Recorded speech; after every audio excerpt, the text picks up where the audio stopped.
Olá, estamos de volta e como você já sabe, na TV existe vida inteligente. Você aí vendo a gente. Hoje estamos retomando o programa Economia de Primeira numa nova roupagem, não é? Uma nova fase. E nesta nova fase, vamos chamar assim, reinauguração, convidamos uma especialista na questão do trabalho. É a professora Érica Lotz, mentora de capital humano, que está tratando aqui tanto das perspectivas da organização como das perspectivas para os trabalhadores, do novo mercado de trabalho, da maneira como a contratação ocorre, da relação das organizações com seus colaboradores, né, dos desafios para o trabalhador nesse novo tempo, tanto nesse período de pandemia como no período pós-pandemia, e também considerando os aspectos ligados à tecnologia, à digitalização do trabalho que vem ocorrendo num processo bastante acelerado. Então, a minha próxima pergunta, professora Érica, de novo quero agradecer aqui a tua presença, é a seguinte: os trabalhadores hoje, em grande parte, veem uma certa dificuldade de interpretar as oportunidades. Então, como fazer para identificar que oportunidades são mais compatíveis com os seus interesses enquanto trabalhador? Como identificar quais organizações podem ser aquelas em que elas encontrarão os desafios mais atraentes, mais interessantes para a sua carreira profissional? Pois é, e você traz 3 pontos bastante importantes, né? O que é uma oportunidade? Oportunidade, ela vem da questão dos gregos, né? O vento oportuno era aquele vento que levava o barquinho para o porto. Então, a questão aí, como identificar uma oportunidade? No momento em que nós estamos vivendo agora, esse tema é muito delicado, é um tema muito sensível, e eu diria que a oportunidade, ela está sempre com uma bandeirinha naquilo que incomoda. Se você tem aí um desconforto, se você tem algo com que você não concorda, aliás, esse inconformismo é uma característica muito acentuada de pessoas que têm o perfil empreendedor, que são pessoas que olham para aquilo que estão ali, e aquilo que está posto, e elas não se conformam com aquilo. Esse é um ponto. Nós sabemos, né, que o empreendedorismo no Brasil ele é totalmente voltado por necessidade. Então, a questão é, o que é que você enxerga aí, no que você possa fazer, que possa trazer um resultado imediato à luz de um talento teu, à luz de algo que você gosta. Então, o primeiro ponto nesse sentido, eu diria que é respirar e se perguntar: o que eu sei fazer, o que eu gosto de fazer, o que eu posso fazer? É autoconhecimento. Qual é a oportunidade que eu tenho agora e se eu posso deixar aqui algo que, de uma forma muito amorosa, o que muitas vezes pode impedir o enxergar uma oportunidade, Daniel, é o que a gente chama de fator de efeito de contraste. O que é o efeito de contraste? É eu ficar olhando para a minha vida, para o trabalho que eu tinha, para o status que eu tinha antes, e aí ficar com a mente lá naquilo. Então, eu já nem tenho aquilo mais, e como a minha mente ela não está na realidade, eu nem consigo identificar o que eu poderia fazer no aqui e agora que poderia ser esse meu vento oportuno. Então, muito cuidado, né? Porque quando nós nos desligamos ou somos desligados e aquilo cria uma mágoa, aquilo cria um ressentimento, aquilo cria uma desesperança, a tendência de comparar o que nós já tínhamos. Então, nós não enxergamos, nós não temos mais aquilo e também nós não conseguimos identificar as janelas que se abrem. Então, esse é um ponto muito importante, é lidar com a realidade. É a questão do efeito do GPS, né? Para o GPS nos levar onde nós queremos ir, o primeiro ponto que ele faz é identificar onde nós estamos. Então, eu vejo que essa questão é fundamental, olhar para o aqui e agora e entender que esta é a realidade. Quando você se situa na realidade, você realmente passa a trabalhar diante do que eu tenho, quais as possibilidades que eu tenho agora. Então, uma coisa que nós estimulamos muito as pessoas é ficar no campo da pergunta: E a pergunta, ela tem um vetor. A pergunta que ela impulsiona, ela tem um vetor para frente. Então, por exemplo, por que foi acontecer justo comigo? Porque eu que fui desligado? Porque eu que tive que pagar por esse preço da pandemia? Se nós pudéssemos ter um vetor, o vetor dessas perguntas estariam todos focados para trás, que é um ponto que não me dá nenhum tipo de movimento de poder. Agora, a pergunta é, o que eu posso fazer agora? De que maneira eu posso passar essa tempestade? Porque ela vai passar. Então, essa é uma maneira de trabalhar a proatividade e o protagonismo. Eu sei que você pode estar pensando assim, puxa, mas falar é fácil. Mas eu tenho convivido com pessoas que realmente fizeram isso e conseguiram mudar completamente de maré nesse sentido. Por quê? O desapego, deixaram aquilo para trás e passaram a trabalhar a mente com as possibilidades. Então, esse é um ponto importante, tá? O segundo ponto é que nós estamos numa situação de mercado que, dependendo o mercado de trabalho, ele é totalmente atrelado à questão da oscilação da economia. Existem momentos em que você tem muitas vagas e as empresas, elas competem ali de canivetinho por um talento. E existem épocas em que nós temos pouquíssimas vagas e quem compete com um canivetinho por uma oportunidade é o profissional. Quando nós estamos no primeiro cenário, as empresas elevam muito o que elas querem dos candidatos, e é o cenário que nós estamos agora. Então, os processos seletivos hoje, eles estão com cortes muito altos, a régua está alta. Então, é importante que a ideia de que, tudo bem, o que eu adquiri de conhecimento até aqui vai me levar daqui para frente, talvez seja um ponto a repensar. Porque tudo que eu aprendi até agora, ele me serve de bagagem, ele me é muito útil, ele ampliou meu modelo mental, mas pode ser que ele não dê respostas às demandas que eu preciso. Então, o que eu quero dizer com isso? Aprender a aprender, se desenvolver, dominar tecnologias, ter a resiliência, a capacidade de organização, de concentração, utilizar esse tempo para se aprimorar. Nós temos muitas possibilidades disso. Então, tudo isso vai fazer com que você tenha mais estofo para poder se colocar diante de uma oportunidade, tá? Muito bom. Sobre essa questão da oportunidade, eu tenho com alguns alunos, inclusive, eu tenho sido confidente de alguma maneira de algumas preocupações. E uma das frequentes é a seguinte: com essa dinâmica e toda essa mudança que tem ocorrido no mercado de trabalho, como que um jovem pode pensar em plano de carreira? Que aspectos ele tem que contemplar no seu planejamento, na sua visão de longo prazo, em termos de crescimento na carreira profissional, em termos de desenvolvimento dentro do mercado de trabalho? Muito interessante. Nós temos o plano de carreira oficial nas empresas, né? Então, cada empresa ela estabelece ali um conjunto de critérios objetivos para fazer essa ascensão de níveis. Só que a carreira, ela não é atrelada apenas ao plano de cargos e salários. Então, é muito importante, quando se pensa em carreira, pensar em aprimoramento da entrega. Hoje, as empresas, elas contratam entregas. Então, é muito interessante trabalhar a questão da entrega. Uma analogia muito simples, para quem não é da área, é a analogia de um chefe de cozinha. Então, vamos imaginar, você pode ter uma pessoa que sabe cozinhar e uma que não sabe cozinhar. E ofertar a essas duas pessoas os mesmos recursos, ingredientes, ilha, tempo e receita. Ao final do processo, provavelmente o produto, o resultado, vai ser muito diferente. Então, primeiro ponto para trabalhar na carreira, entender que as empresas, elas buscam resultados.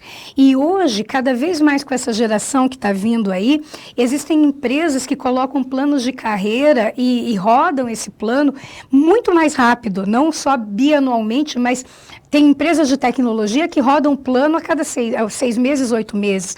Então, é focar na entrega. E a entrega, ela depende de conhecimento, de competência, é o resultado que você vai dar. Primeiro ponto para você trabalhar a tua entrega, aí a gente volta na questão do autoconhecimento. Quais são os teus talentos, o que você gosta de fazer, o que quando você está fazendo você não vê o tempo passar. O que o mercado oferece em relação a isso? E aí poder trabalhar diante do teu talento, o que o mercado oferece, quais são as suas oportunidades. Diante do teu talento, o que o mercado quer, o que é importante que você desenvolva para ter essas entregas. Então, eu diria que assim, é ter protagonismo sobre a própria carreira, porque carreira não tem a ver com emprego. Ela tem, unicamente, ela tem a ver com empregabilidade, ela tem a ver com colocar o próprio negócio, mas tudo isso passa pelo estudo de si mesmo, pelo estudo do mercado, né, por estar antenado nessas tendências, por por se desenvolver constantemente. Então, é esse o ponto, que é fundamental, olhar para si mesmo, aprender e estar antenado no mercado.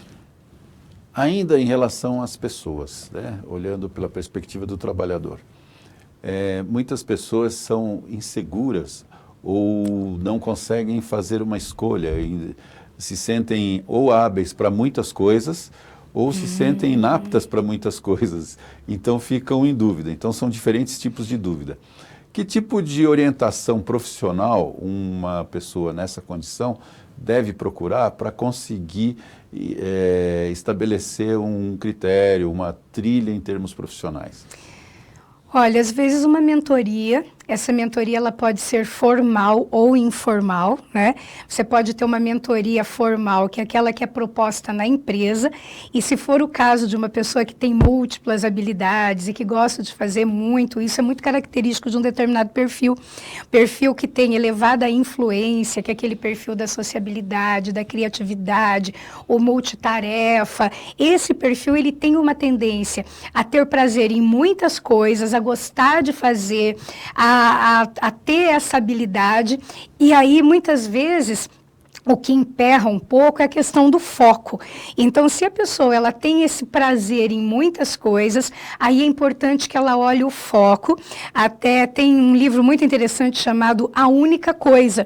Ajuda muito a focar. Então, você pode procurar uma mentoria formal, que é aquela da empresa, uma mentoria informal, que é com um amigo, um parente, alguém que você admira, alguém que você viu que trilhou uma trilha inspiradora, que fez uma caminhada, né, que trilhou uma caminhada inspiradora para você, então é uma mentoria informal.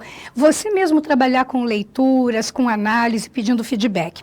E se for o outro caso, existem pessoas que elas têm talentos, mas elas têm um pouco de dificuldade de se arriscar, não é? Então, a mentoria também, o apoio, a clareza. Então, isso depende muito do que a pessoa quer para ela. E a pessoa que tem um pouco, muitas vezes, a pessoa que tem medo de arriscar, para ela é importante o fator segurança. E muitas vezes elas ficam esperando estarem aptas suficiente, mas a régua delas em relação a elas mesmas é tão grande que elas nunca vão estar aptas dentro do critério que elas têm. Então é inverter um pouco isso, né? Ao invés de procurar mudar a crença de que eu estou preparado para ir para o resultado, primeiro tem o resultado, porque o resultado vai ajudar a mudar na crença. Então depende muito de qual é o desafio que a pessoa está vivendo. Mas uma coisa que eu te digo, viu? Tem tecnologia, tem metodologia, tem apoio para todas essas situações aí dentro da mentoria de capital humano. Perfeito. Uma outra crítica que eu ouço muito, e gostaria que você falasse um pouco sobre isso, porque tem a ver também com o teu desempenho profissional, o teu desempenho não, com a tua atividade profissional, é a questão dos coachings, né? Então, as pessoas se referem em algumas situações até com algum deboche, porque tem coaching financeiro, coaching físico, coaching para roupa, enfim. Se você pudesse falar um pouco sobre isso e a relevância desse profissional na orientação de pessoas que têm essas dificuldades para tomar decisões, para fazer boas escolhas. Pois é, Daniel, esse é um ponto bastante interessante também. Houve uma deturpação muito grande do que é o profissional de coach. Então, o profissional de coaching tem coach para tudo, mas muito cuidado. O verdadeiro profissional de coaching, ele é um profissional extremamente preparado. Ele não é formado num final de semana. Ele não é um profissional de aconselhamento, ele não é um profissional de mentoria, ele não é um profissional que vai dar a diretriz e mais, gente, pelo amor de Deus, ele não é milagreiro, não.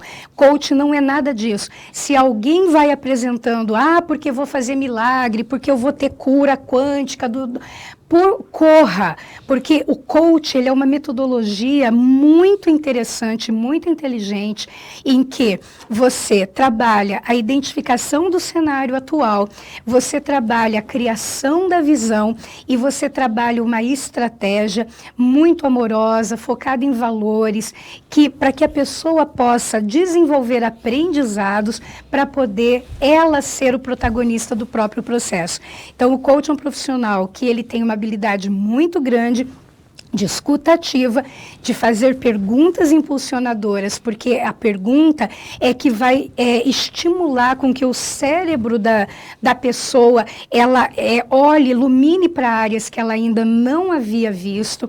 Então, assim, um profissional de coaching, ele realmente é de grande ajuda, desde que seja um profissional sério. Um coach, ele não promete resultados, porque o resultado não depende dele, o resultado depende do coach. E quem se envolve em fazer todo o processo dar certo é o próprio coach ou player, né? Então, assim, é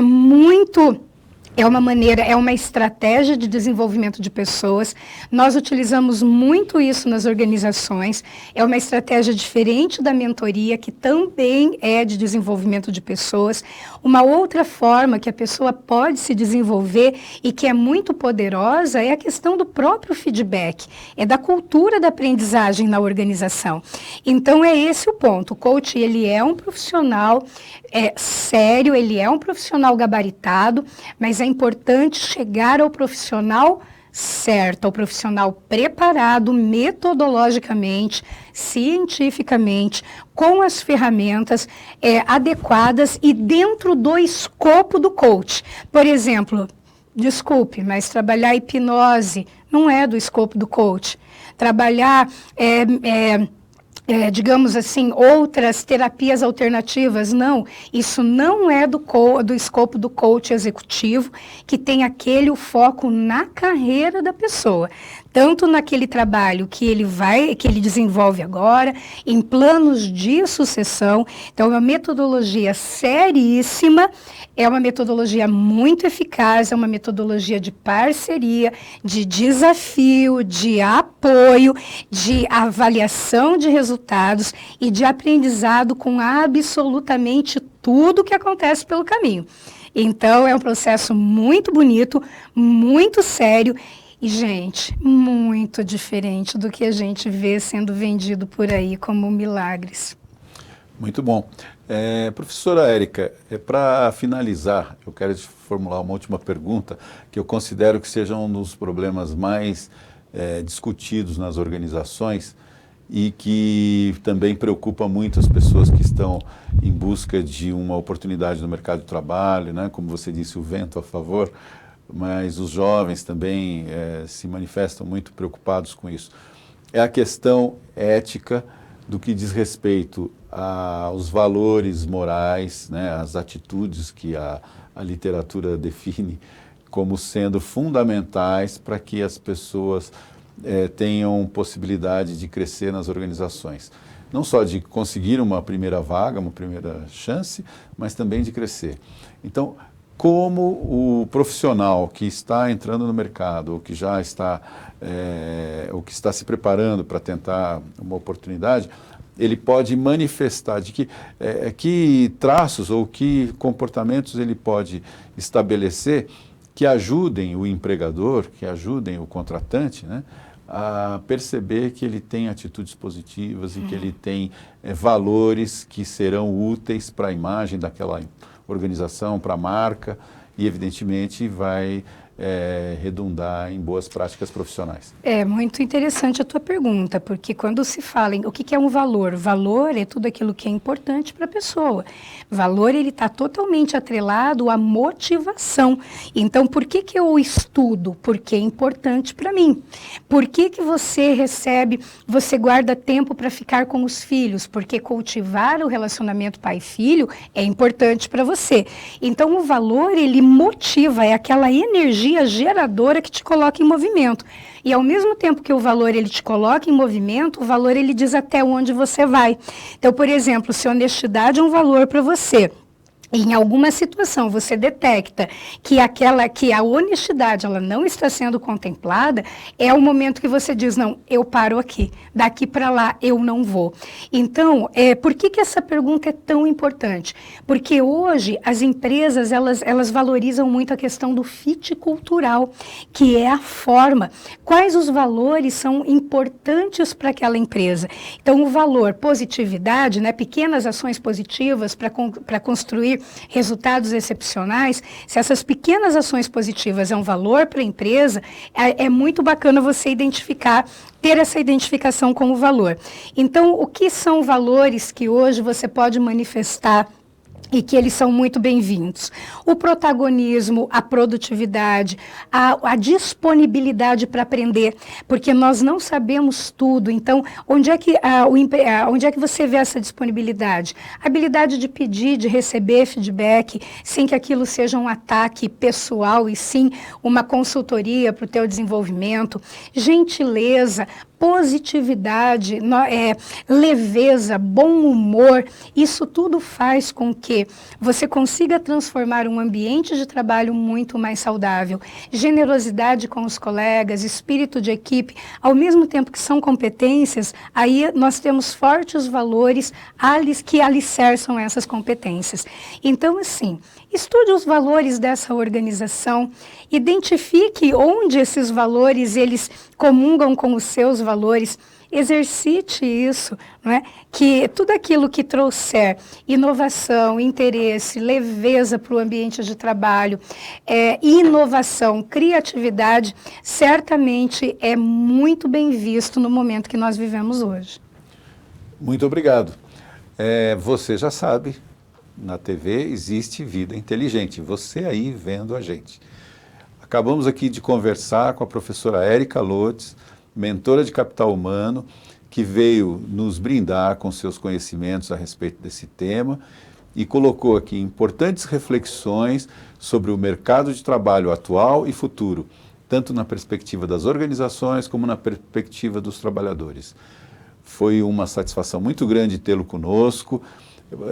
Sentimos que tivemos uma belíssima retomada do nosso programa a partir desta nova fase, com um novo layout, com nova vinheta, enfim, mas sempre procurando fazer para você um programa sobre economia de primeira, trazendo temas atuais e relevantes do ponto de vista da ciência econômica e da economia como contexto sociocultural da nossa civilização. Seja sempre bem-vindo e, repito, na TV existe vida inteligente. Você aí vendo a gente. Muito obrigado, até a próxima.